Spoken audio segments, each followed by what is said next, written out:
आकाशवाणी नागपूर. हेमांगी कुलकर्णी आपल्याला ठळक बातम्या देत आहे.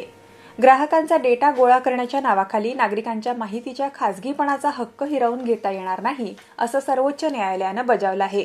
मेटा आणि व्हॉट्सअॅपनं भारतीय स्पर्धा आयोगानं लावलेल्या दंडाला सर्वोच्च न्यायालयात आव्हान दिलं असून त्याची सुनावणी काल सुरू झाली.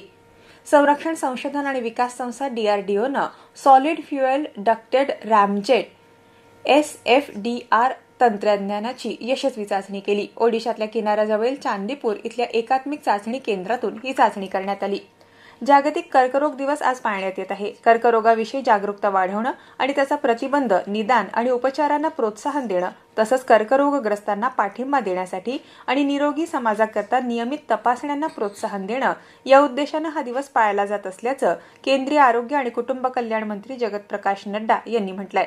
आयुष्मान आरोग्य मंदिरांमधून देशभरात रुग्णांच्या तपासण्या, निदान आणि कर्करोगग्रस्त रुग्णांना वेळेवर उपचार दिले जात असल्याचं त्यांनी सांगितलं.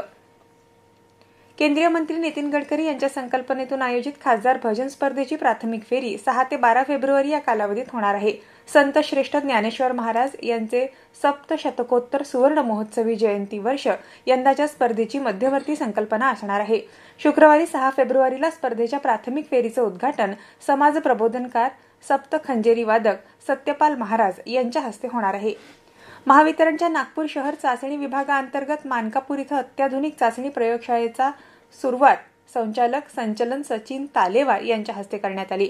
या प्रयोगशाळेमुळे विदर्भातील 5ही परिमंडळात CTPT, वितरण रोहित्र आणि इतर वीज उपकरणांची चाचणी एकाच ठिकाणी होणार आहे. त्यामुळे चाचणी प्रक्रिया अधिक जलद, कार्यक्षम आणि विश्वसनीय ठरणार असून ग्राहक आणि कर्मचाऱ्यांना याचा मोठा फायदा होणार आहे.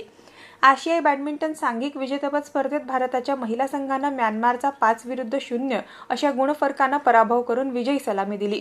चीनमध्ये क्विंगडो इथं सुरू असलेल्या या स्पर्धेच्या एकेरी गटात तन्वी शर्मा, रक्षिता श्रीसंतोष रामराज आणि मालविका बनसोड यांनी आपापले सामने जिंकले.